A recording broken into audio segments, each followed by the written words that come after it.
Hey, everybody. It is Tim Gillette. I'm back with another Tim Gillette Show. I love my job. Can I just say I love my job? I get to interview some of the coolest people on the planet. Sometimes I know them. Sometimes I don't. Sometimes we get to meet for the first time when we get on camera. And I'm telling you, it is an experience that I wish I could explain to you guys that how cool this is. Because some of these people just have this dynamic story. You look at their website and you're like, man, I got to know more. I got to know more. And rather than, spend years or weeks of playing ping pong back and forth and emails and going, hey, man, I really want to connect with you. I just say, hey, listen, why don't you come on my podcast and let me interview you? Today's guest said, yeah, let's do it. And we're trying to, in the green room, trying to figure out how we even connected. And I'm sure throughout the conversation today, we'll figure out how we connected. But in the meantime, just like me, guys, this guy is one of the coolest people on the planet. And I am looking forward to having Dug on today. Let's bring him up here. Mr. Dug, how are you? Outstanding! Started off with some fun. Man, I love it because I heard that you were like one supercharged, like energetic guy. All right. And then I looked at your website and I'm like, man, I can't wait to meet this guy. Same here. I did a little due diligence, and we do have some great people in common. So I know this will be spectacular. Yeah. So, Dug, I understand. Right now you're on the East Coast. Is that correct? You're in, like the Southeast. Yep. Yeah. South Florida. South Florida. How long you been down there? Lived here for roughly 11 years.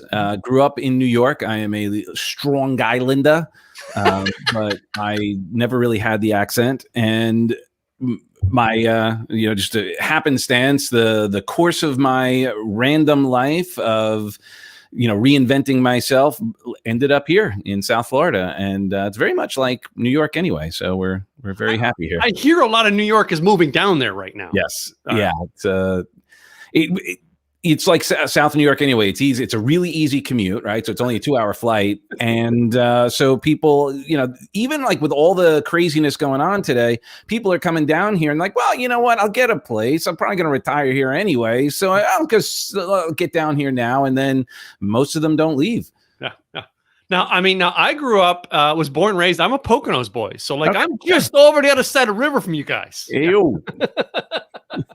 And I moved to Texas. I in the late 90s, I just basically said, I'm sick of snow and ice. I'm out of here, man. There you go. Here we have hurricanes. So what we have to do, unfortunately, our house does not have hurricane glass on it. Mm-hmm. So I do Florida shoveling, which is hanging the hurricane shutters. So it's not nearly as frequent as shoveling in the Northeast for sure. No. Well, yeah, we get tornadoes down here. So like over here, we get the tornadoes. So we don't have time to put the wood up. So you just bunker. Yeah. So we just bunker down, man, and sweep the trees off the porch after they land. Yeah, hopefully they didn't come through the window. Yeah, that's right. And it's just not that cold, so it's good. Yeah. So, but in the summertime, it's hot. Yeah. Well, same with Florida. It's just hot and wet. And it's funny that they say in Florida, like, if you don't like the weather, wait 10 minutes. Yeah. It's here in Texas. We can do all 4 seasons in a 4-day stretch. Yeah, very easy. Yeah, beautiful. Yeah, so, love when a plane comes together. And every now and then, about every 10 years, we get a cold snap that freezes everything, and we all lock in for 5 days. Yeah, there you go. Because you can. And one of the things that I grew up with, Doug, was I grew up a Philadelphia Eagles fan. I'm pretty sure you're a Giants fan, so that would probably not make us friends. Yeah. No, I'll be quite honest. I never really got into sports. I always felt like I was missing out. So my first career in music, some people would record their games, and I couldn't. It was too much work. So I got into golf and tennis, mostly tennis. That was kind of it. So I never had problems with people who had that rivalry. Just never happened for me. No, me. I actually, because I really don't care one way or another. Right. Okay. But I moved down here and I said, I would really love to live in a town where they win the Super Bowl, because I lived in Philly and I thought that was never going to happen. And then you left. So I moved to Dallas, Texas. Dallas has not made it past the second round of the playoffs since I've been here. So apparently it's your fault. Yeah. Here's the problem right here. It's amazing when we manifest our true power.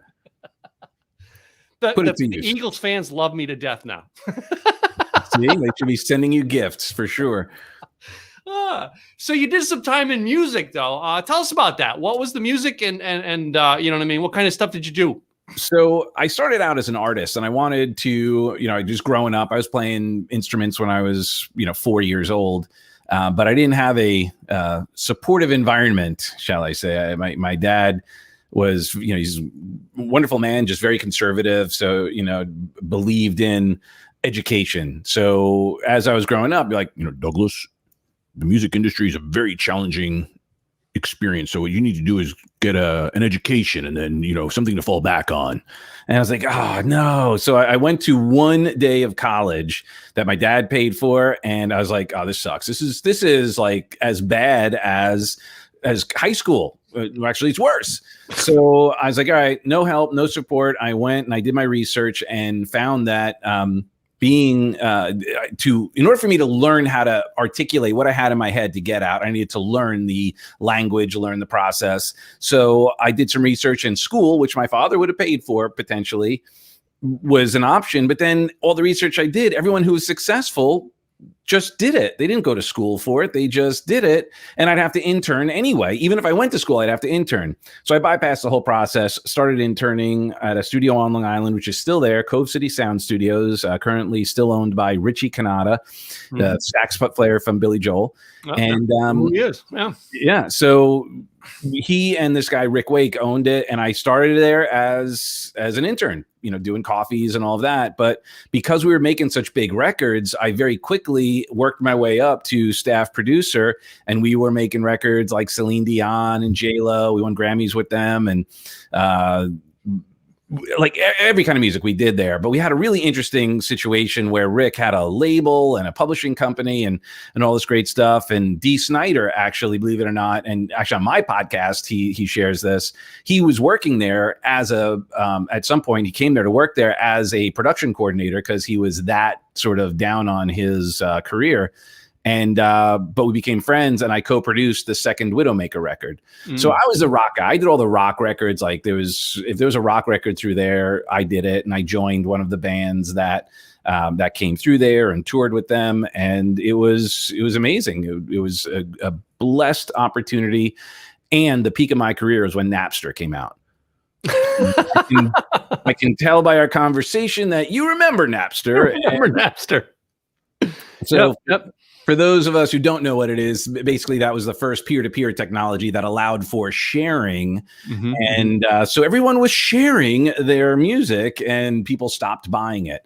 And at the time, we didn't know what was going on, right? We didn't have all what we have now, the industry disruptors like Airbnb and Uber and all of this. It was like, what the hell's going on? And the industry had major, major challenges, and I had to reinvent and start over. It's kind of like reinvent and start over, like in 2020 through the pandemic.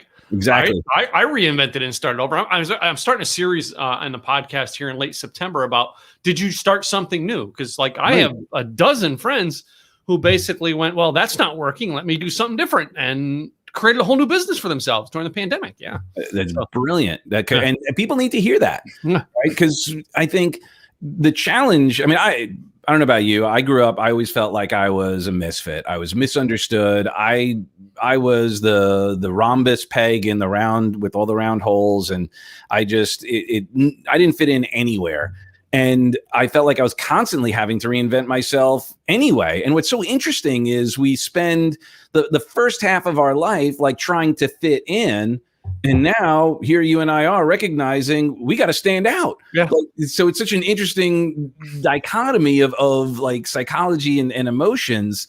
And when people, and the reason why I share that is when it comes to reinvention, and what you're sharing is that people had an identity around, I'm a blank. That's what I do. That's who I am. And then all of a sudden the rug gets pulled and it's like, well, now what?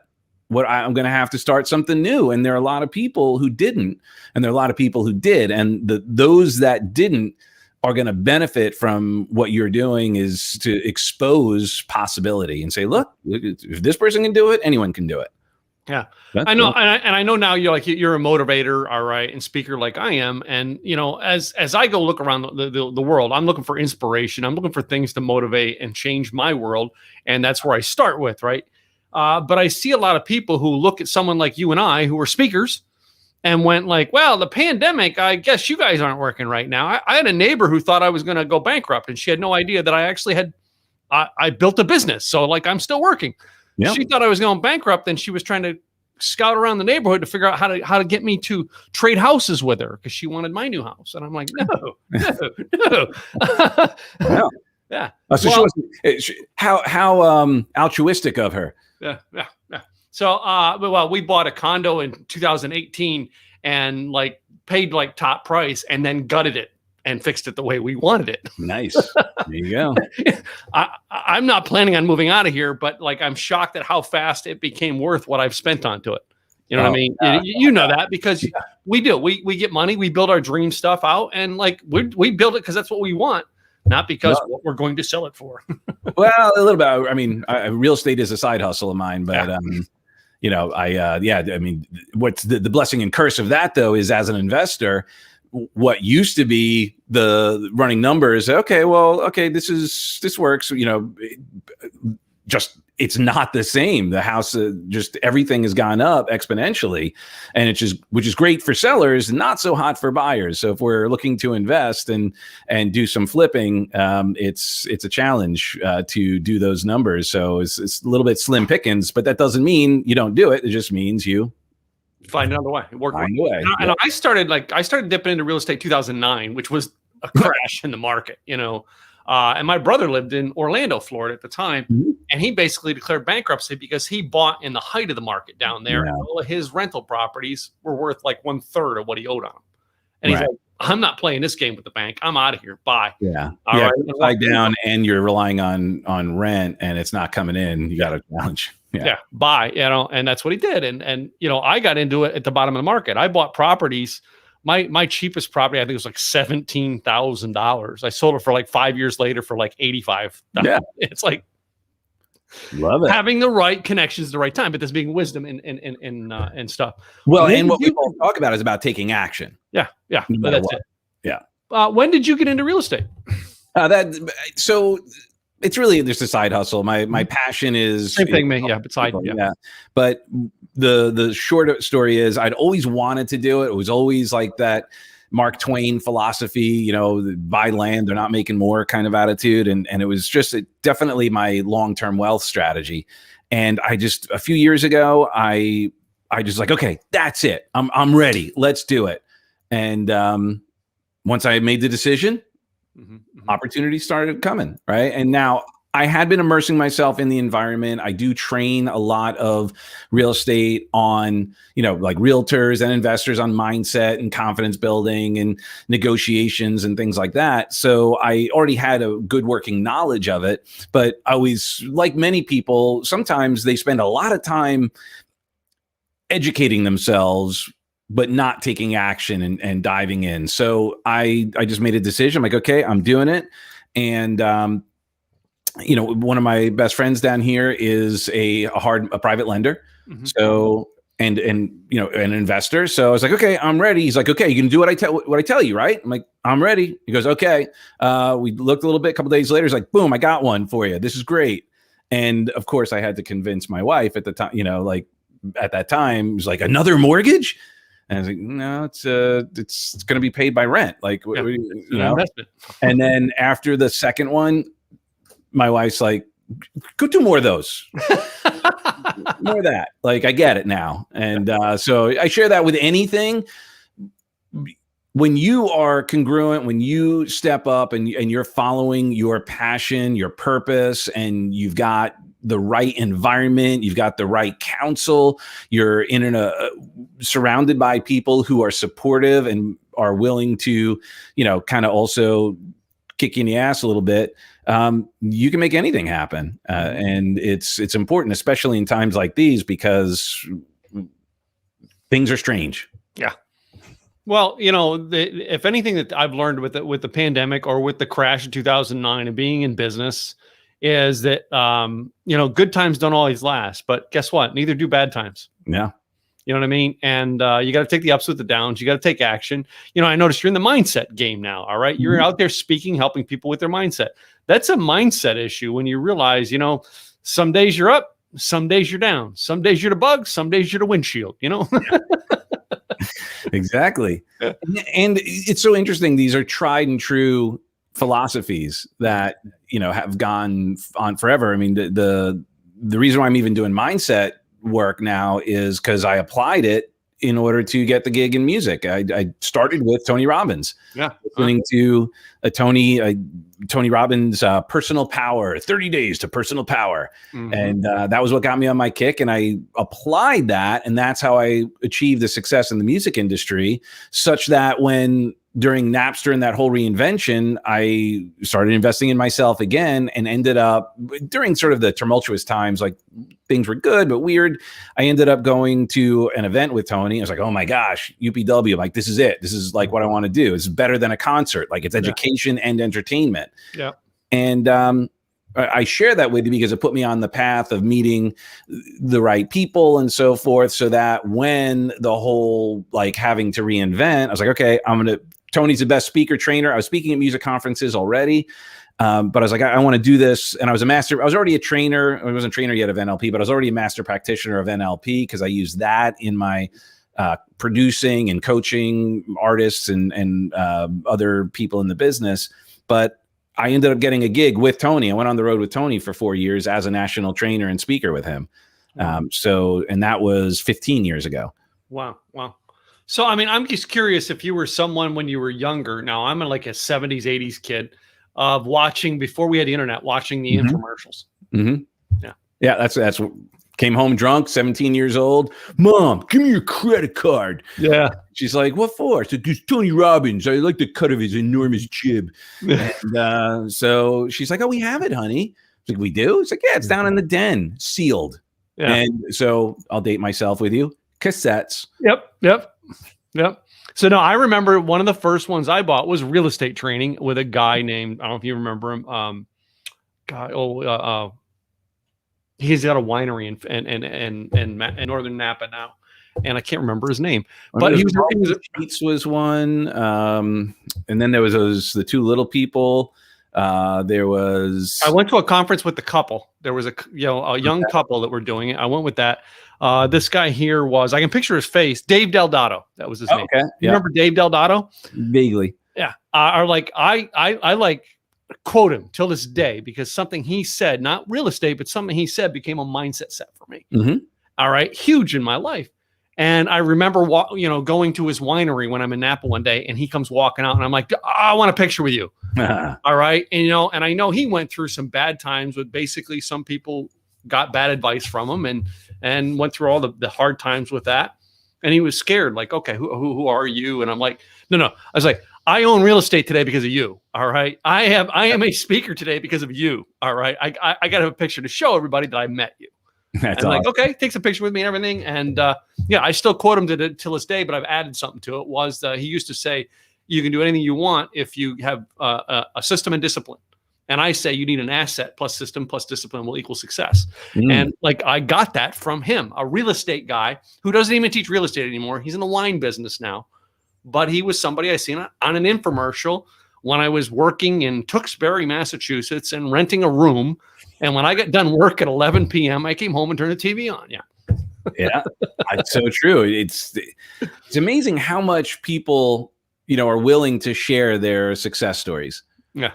And that they create a product. And it's really unfortunate that some people look at that as like a money-making scheme. Mm-hmm. When the truth is they really genuinely want to help. I would say, 9.9 out of 10 really are genuinely wanting the success for their students. Mm-hmm. And the thing is, if you don't pay for it, you're not going to apply it. You're not going to listen to it. You're going to leave it in the wrapping downstairs on the shelf. Right. Well, my mom actually did buy it. That was what was weird. So there are people who do that too, who buy it and then they never open it. But at least that's one step. Yeah. If you get it for nothing, it just unfortunately you don't have the same motivation. Well, which prompts me to another thing is like, you said you worked with Tony. All right, you got some great influence from Tony.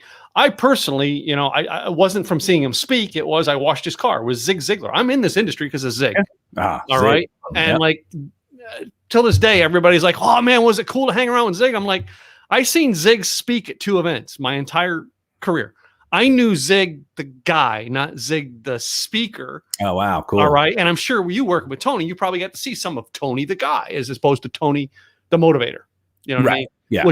Which changes your perspective on, I don't want to, I'm up here to be a god. Now I'm not. Now I'm like, oh my God, no, I want to be real like him. That's what I want to be. Yeah. Yeah. And the good thing, you know, Tony, which I'm sure Zig was as well, was congruent.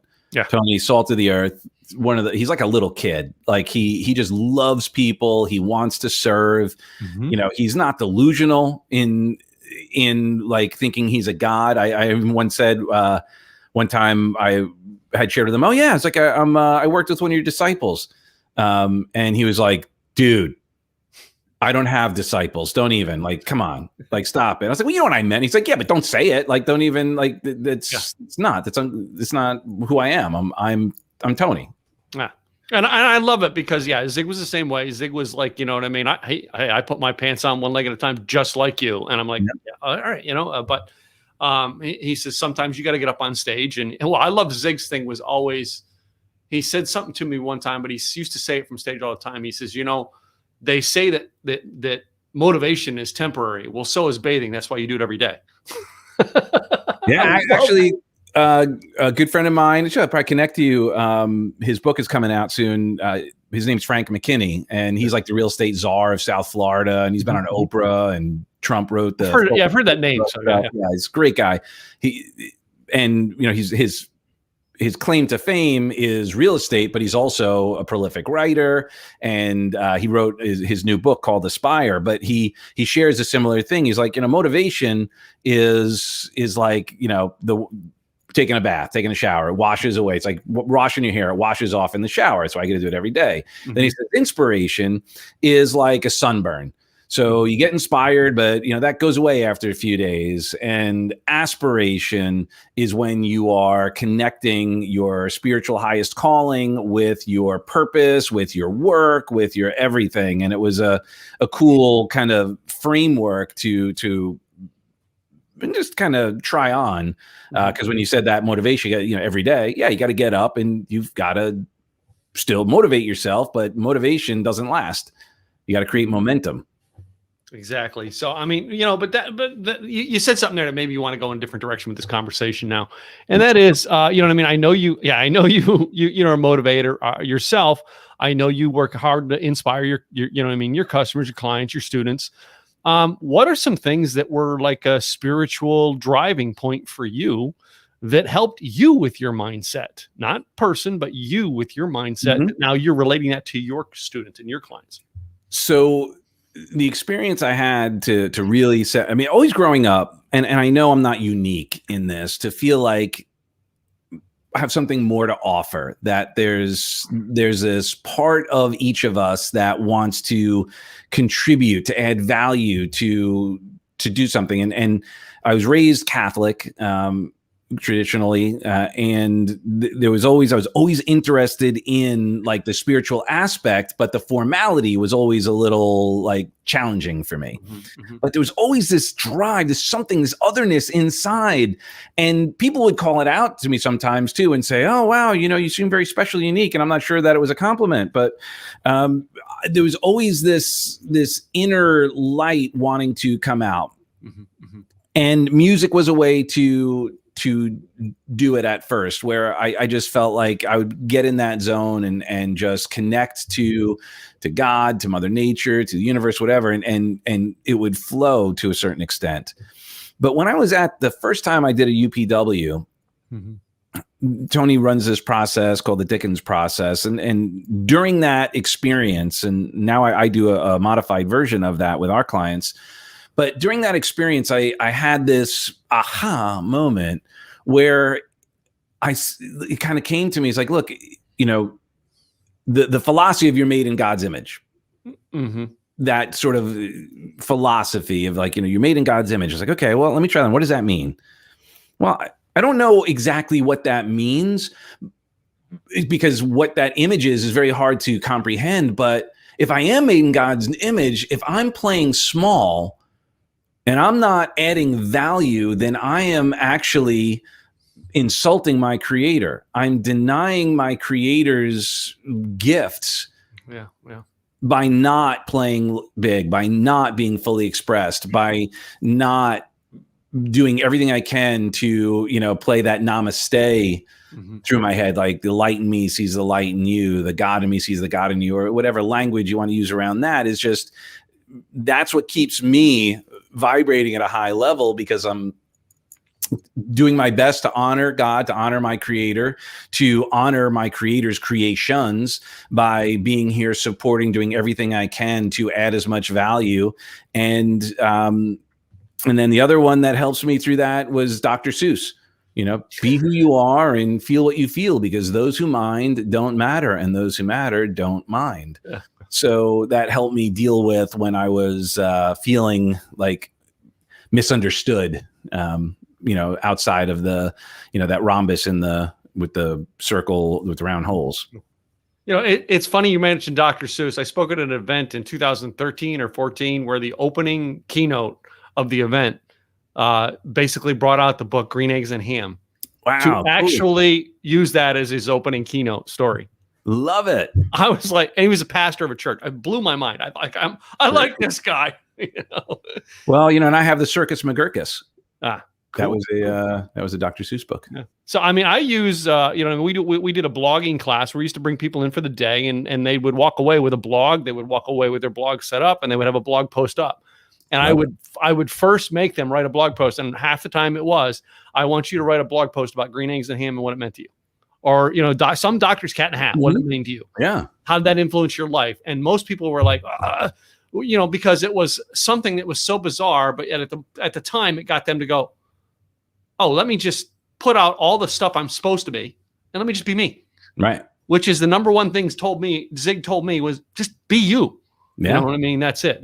So let your freak flag fly. That's right, baby. That's right. Let it go. So, well, one of the things that in our world, some of us are put on pedestals. All right. Maybe people in your world have put you on pedestals. We know, like we talked about Tony or Zig being put on them. But we're real people. We've made mistakes. We've had setbacks. What is some mistakes that you've made that you had to backpedal and go, oh crap, I got to go fix this? So many. Oh, we only have we only have a 45-minute broadcast. We can't list them all. Well, so I guess one would be probably my first marriage. Not to go too deep and wide, but I mean be real. Looking back, I realized that at the time, while she was a lovely person and so forth, fear allowed me to stay in that relationship, knowing that I shouldn't have. Like I had multiple opportunities to out, and before we ended up getting married and all of that, and the fear inside me of being alone or being judged or being all of that, and the opportunities that I missed, I'm sure, because I stayed comfortable, or maybe not comfortable, familiar, right? The comfort zone's not really all that comfortable. It's familiar though. Yeah. So there's that old saying, the devil you know is better than the devil you don't. Well, there may be an element of truth to that. There's also the angel you could be meeting is also going to be way better if you stay with the devil Yeah. Yeah. So I look back at that, and while what's interesting though is I wouldn't change anything because of who I am now. So there's such a tough balance here, right? Because on one hand, you could say, "Oh, that was a big mistake." Yet on the other hand, you're going, "But had I not made it, I wouldn't know what I know now, and I wouldn't have the incredible relationship I have, and I wouldn't have learned the lessons perhaps I needed to learn." Yeah, that's a convenient retrospective, right? So when we do forensics, it's easy to go, because my superpower, by the way, is hindsight. You know what I should have done. Aha! So, there's a movie there. Aha! Aha! So I do my best to, and that's one of the frameworks that I work with and I teach our students and so forth, is that there are no mistakes, right? There's feedback, there's information, like, because you can't undo what you did. Yeah. So now you have to change your relationship with it. but that was certainly one that was a big one. And then another one is just like on a real estate investment issue was it was a deal that was kind of down to the wire, and there was all this confusion going on, and I was buying it through this wholesaler who was pressuring me and all this crazy stuff. And the long story short, I ended up wiring $10,000 to a scam. Wow. And so I had to, so that was a loss, but I learned some very valuable lessons. And then I guess another one, maybe ultimately, maybe someone could relate to, is not just allowing myself to be myself. Mm-hmm. That I spent a lot of time growing up being angry and pissed off and depressed because I felt like I didn't fit in, yet, I was trying to fit in everywhere instead of just being okay that I'm strange and unique and awkward and, eccentric. And that's okay too. And the good news is that people get me or don't pretty quickly. Yeah. Well, that's that I kind of like that about myself. And I love that's why I connect with guys like you, Doug, about that that's the way they are. Is that, you know what I mean? I may be quirky, but I'm not everybody's bag of tea, and I'm okay with that. I am. You know what I mean? I sat on a one-on-one with a young lady this week who basically met me at a function, like a networking function, and said, I'm going to give you advice today. And today may be the last day we see each other, and it may be the beginning of a relationship. I don't know, but I am not going to shortchange you on your success in life. I'm going to give it to you straight. You may like me, you may hate me, but it doesn't matter. When we leave this, you're going to have the truth. And that's my, because I that's the playing big. Yeah. To me, I don't want to turn down an opportunity that I could have saved them from a mistake. All right. Yeah. 100%. Yeah. And that's when you're being your authentic self. It is exactly it. So, Doug, one of the things I learned in my life, I was in my early 20s, like 21, 22 years of age. And I had a boss. I worked a part-time job at a gas station. And I was asking advice for my job, and he gave me advice that turned out into life advice. And basically he was telling me, run your shift like you own this business. All right. And that caused me to think about taking ownership of everything in my life. Did anybody give you, a piece of advice, maybe it was your mom, your dad, a high school student, a first job that was a piece of maybe advice at the moment, but it turned out to be life advice? Great ask. I think that the one that I've applied actually came from Tony, believe it or not, and I've modified it some, but it's surround yourself. So my modification is surround yourself with people whose normal is what you aspire to. Mm-hmm. So powerful. What Tony always talked about would be like who like the proximity, right? The people you hang with. You're the average of the 5 people you hang with. Modeling. You want to be successful, hang around successful people. Be the dumbest person in the room. Don't be dumb. You get what I'm saying? Yeah. Yep. So, I know it, but yeah. So I've always made a conscious effort to, when I see someone who has an experience in life that I want to learn from, I just immerse myself. Hey, you want to hang out? Can I grab you a, coffee? You want to go for dinner, lunch, or whatever? Mm-hmm. And at first, that would make my wife Heidi a little uncomfortable because we'd be, I'd be getting off stage, and then someone else just spoke at an event, and they get off stage like, hey, that was awesome. Let's go have it. Let's go grab dinner or something. He's like, you just don't ask people out to dinner the first time you meet them. I'm like, I do. Yeah. Now, there's an art to that, right? The other thing is they don't always have time. There's always, but it's really putting out the opportunity to build the relationship. Mm-hmm. And I am blessed to have this incredible set of contacts and associates and friends who are just changing the world and doing incredible things because I was willing to just say, hi, you want to hang out? Yeah. So I would certainly suggest that was a game changer for me. And that was how I became so successful in the music industry. And then, modeling Tony and hanging with Tony, learning my speaking prowess for that was, invaluable. Mm-hmm. Well, and I always find it huge. I have a very similar niche. Everybody I meet is like, man, you man, Doug, you look cool. I should have you on my podcast. Yeah, exactly. Got to know Scott McCain on a personal level because he was on my podcast. Larry Wingett because he was on my podcast. Mm-hmm. You know what I mean? All I did was, hey, I got a podcast. I don't, and they jumped. I'm personally reaching out to an actress that I am friends with on Facebook and have been because I've followed her since she was on Friends. Like her, before social media, that is. Yeah. And like I was lucky enough to be a Facebook friend with her and chat with her all the time when she does her stuff. I'm trying to get her on my podcast. Why not? She inspires me to be better. That's what she is. She's always trying to do better in what she does. And I'm like, that's the people I want to interview. You know what? There's a chance she might say no. But if I don't ask. That's right. And the no is usually not yet. Yeah. Not now. Yeah. That's usually it. So, I mean, and again, I was when I first started my podcast, I had a great month. I had Larry Wingen on, Guy Kawasaki. I can't think of the name of the book. The guy, one of the guys who was like Tim Ferriss, but not Tim Ferriss, all in 1 month. And I was feeling all like, I can do this. I've got this. So me going, let me go after the most, the most inspirational United States president that everybody loves right now that's still alive. And I sent the thing out to the Clinton agency. Hey, I would like to have Bill Clinton come on my podcast. And Bill Clinton, I got within 48 hours, I got a rejection notice. So everybody else is you got something. Some people ignored it. My friend at the time, Jason Nass, I don't know if you know Jason from Arizona. Jason and I were talking about it, and I'm just starting when everybody says, "Hey, so I got a rejection letter from President Clinton." I started marketing it. I didn't care. There you go. Yeah, of course. But when it comes on, then you have that story too. Yeah.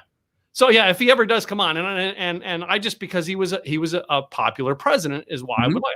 Yeah. Any one of the former presidents that's still alive, in a heartbeat, I would interview right now. Just saying.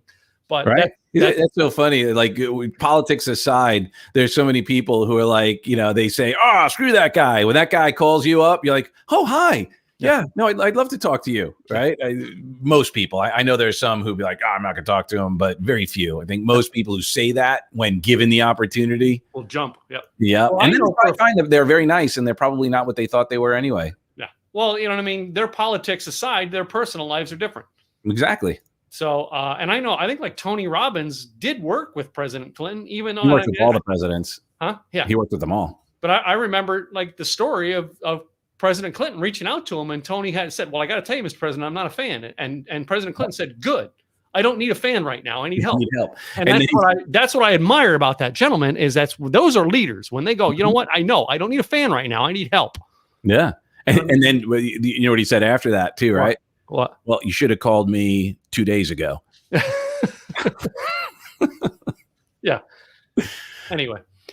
Well, Doug, it's been great having you on the show. All right. I want to make sure people can get a hold of you. What is the best website or best way to connect with you right now? Well, I have so much to offer, but one of the things that I've got out for everybody at mindsetmaximizer.com, at the mindsetmaximizer.com, there's a guided meditation there. I'm as a NL master practitioner and trainer of neurolinguistic programming and neo-Ericksonian hypnosis. I have found that hypnosis and guided meditations are an extraordinarily powerful way to get our mind right. It's the fuel, like you shared earlier about, you got to get motivated every day. Well, our other than conscious mind is actually the one driving the car. Mm-hmm. So if you remember the Simpsons intro, and Maggie thinks she's driving the car. Yeah. Right. But it's really Marge who's driving it. And that's our unconscious mind. Our conscious mind is Maggie. So the idea around this at Mindset Maximizer is it's an anxiety busting 35-minute guided meditation. And I was inspired to do it pretty much during the pandemic because I was like, man, all these people are working from home. They're stressed out. They're, freaking out. They're watching the news. They're doing like all these crazy things that are probably outside of their character that I'm sure in the past they weren't glued to the television, worried about what was the next alert that was going to come out. And it's not very helpful. Mm-hmm. So I offered this guided hypnotic meditation as as a way to relieve some stress, get some peace, ground yourself. It helps with sleeping and so forth. There's also some binaural beats going on in there to also help your brain slow down a bit. And that's a great way just to start working on yourself right away. And, through there, you'll be able to get in touch with me at Revolutionary Growth, which is hanging down at the bottom. That's my wife and I's main site where you could access both of us. We've got a lot of free gifts on there as well, different trainings, information, and so forth. But it's really our privilege and purpose to serve and add value. I love it. During the pandemic, you went, hey, people got a problem. Let me fix it. Yeah. And the other thing I did similar to you is I started my podcast, The Real Deal On. Yeah. And like you, I had Marshall Silver and David Shermer from The Secret. Unfortunately, the late David Shermer. Yeah. Omar Periu, James Ray. My wife and I interviewed James Ray and his wife, Bear. So like I just went out there and said, look, there are people who are freaking out right now who need to see some light at the end of the tunnel. Yeah. Because believe it or not, like everyone likes to say like, oh, we all have time. We're all equal on that. And that's a little esoteric for some. Some people can use excuses with leverage and what have you. But everybody on the planet in one form or another were impacted by COVID. And businesses were shutting down and people were working from home. And talk about reinvention. Like we had to reinvent how we're raising our kids. And like it hit everywhere. So I, like you, started, had the time, all of a sudden, the few projects that I had, as I was reinventing those, it's like, well, I got a little time. And guess what? So do other people. Yeah. Yep. So, and that's exactly what we do. So, all right. Well, Doug, before you go, I got a game I like to play with all of my guests called This or That. Sammy Hagar did it on his TV show, and I think I'm cooler than Sammy Hagar. Amen. 9 questions, this or that. I give you 2 choices. You pick one. Maybe there's a story. Maybe there isn't. Let's find out. All right. Number 1, Star Wars, Star Trek. Oh, Star Wars. Although Star Trek is really good, I would, all things considered equal, Star Wars is badass. Yeah, the people who love Star Wars over Star Trek are like powerfully, I love Star Wars. You know what I mean? I got a guy coming up in 2 weeks who was a childhood friend that huge. Star Wars is the reason he makes films. That's why. Yeah. So when I went to the Hollywood Studios, they have the model of the Millennium Falcon. Yeah. Yeah. I get a little heart flutter. I walk there, whoa, that's pretty cool. Yeah. So, let's move on. When I went, the next one I got here is in nowadays world, would you rather listen to a podcast or read a book? Podcast. Yeah, I'm that way too. Like I still have a book. I listen to books in my ears. Yeah. Let's move on to this one. I actually pulled 2 musicians, all right, who have passed on. They were good musicians in the department of country western. Who was the better one, Hank Williams or Johnny Cash? Oh, wow. Who's a better musician? Geez, I don't know. I think Johnny Cash is certainly more iconic. So I'll go with Johnny just for holistics. That was my stumper for you because I'm like, I know the guy's not going to talk about country western music, so I'm going to throw that 2 in. I have some good country western stories. I just not about those 2. Yeah, I love Johnny. I still have the song "A Boy Named Sue" that I play quite regularly. Love it. Yep. How about let's move into some food products? Hamburger or taco? Good burger. Yeah, I'm a burger guy myself. So, beer or wine? Beer. Like, are you the craft king now? Yeah, that's us. I can't. My one neighbor I had down when I had a lake house was Keystone Light, and I'm like, dude, that's not beer. That's not beer. That's like water flavored beer. Number 6. This is kind of unique to your industry. All right. Which would you rather help your clients do? Firewalk or board breaking? Firewalk, but I take my clients through firewalking, glass walking, arrow breaking, fire eating, rebar bending, pin breaking, arrow breaking. So I do them all, but firewalks are certainly the most intense, the highest labor, but definitely get people freaking out the most. They do. Still have not done one. Yeah. Still have not done one. Okay. Well, Nope. I've done board breaks, but I've not done a firewalk. I don't know. It's just opportunity hasn't presented, or you just, I don't know. Maybe there's a part of me that's scared. Maybe it's going to, I have to come to one of your stuff to do it. I don't know. There you go. So, through the pandemic, many of us have changed from being a dressed up person, all right, and have the nice up top, but we have our pajamas or shorts or underwear. Are you a dress up or sweatpants kind of guy? Dress up. I don't put shoes on, but I get dressed. Dress jeans, dress shirt every day, 7 days a week. Unless I go out of the house, I don't put shoes on either. And most of the time, if I do go out, I put my flip flops on. So yeah. So next two are the controversial questions that I have to ask everybody. Next one being toilet paper in your house. Does it go over on the roll or under? Over. All right. I love that question. I've had people who are like, Mr. or Mrs. like rainbows and sunshine. And you ask that question and they're like, over. I'm like, wow. Huh. Okay. Yeah. I guess there's some issues there you need to fix. Yeah. Right. My last one, and I love having this conversation with guys. I don't know why. I'm probably the only guy who can have this on my business podcast.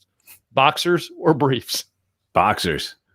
Or boxer briefs. The ones that are, right, I guess, are those technically, they're boxer briefs? Boxer briefs. That's exactly what I wear, Doug. Does that mean we're cheating on that question? I don't know. It's a question that only I can ask that question to guys and girls and have a conversation about it. Yeah. Love it. Because it's not dirt. I don't have a dirty conversation. It's just a conversation. One guy that I spoke at an event with him in early 2020, and he was on a podcast about 2 months ago, and we had the podcast went over 25 minutes because we sat and discussed all the underwear that we've worn over the years. And I'm like, only I could do that on a business podcast. This is true.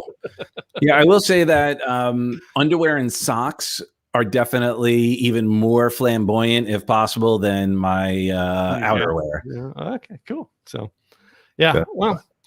Well, Doug, again, I appreciate you so much being on the show. One more time, repeat the website so people can actually get a hold of you and get that free gift you got. Right on. Mindsetmaximizer.com. Mindsetmaximizer.com. Cool. Well, Doug, truly, all right. I appreciate you taking time out of your schedule to share with my audience and give your wisdom here today. And it's been a great conversation, great hangout. Thank you. Yeah, absolutely. Thank you. So to you, the listener, I want to thank you guys, all right, because this show wouldn't be here if it wasn't for you. Do me a favor, all right, if you're a new listener, go to our YouTube channel, hit the subscribe button so that you can get the next one when it goes live, as well as wherever you get your podcast. I'm Tim Gillette with the Tim Gillette Show, where we only interview the coolest people on the planet. Go check out Doug today, and I'll see you back here next week with another great guest. Have a great weekend, guys.